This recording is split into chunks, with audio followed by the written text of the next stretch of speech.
Hello friends and viewers, welcome once again.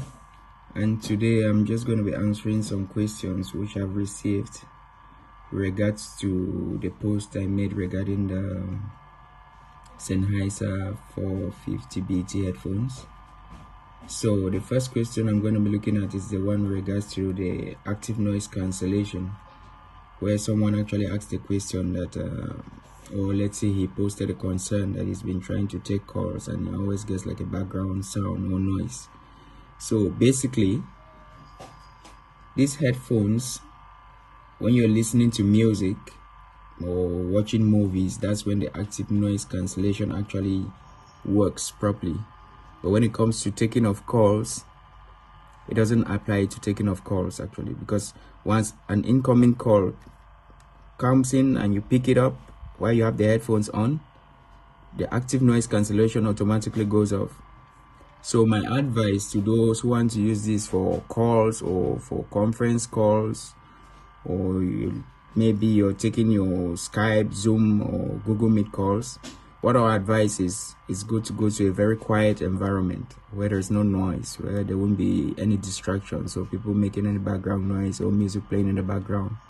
There you can actually have a clarity while listening or taking your calls. And I think that's it. But aside that, the headphones are pretty good. They're pretty good when it comes to listening to music. And the second question we'll be talking about is regards to where the ANC button is located on the headphones. Actually, I got that question from one other user as well. So if you can see, if you look at the headphones here, this button, which is the power button, because once you press and hold for a while, it automatically comes on. Once it signals to the blue and the red blinking on this side, that is to indicate that it's ready for pairing. This same button serves as your ANC button. So assuming you're listening to music and you want to confirm if actually the ANC is active or not, you can just click on this once. Once you click on it once, the ANC automatically goes off, and when you click on it again, it comes on. Okay, so if you want to try, you can always try from here. This is where it's located. This button serves as a power on and off button. At the same time, it serves as your ANC button.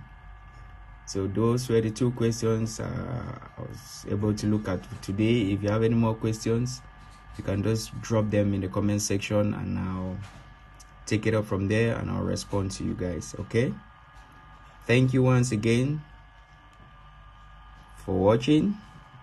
Don't forget to subscribe, like, and also share this video with maybe you have some friends who are also facing the same challenge. Don't forget to share with them. Okay, thank you and see you in my next video.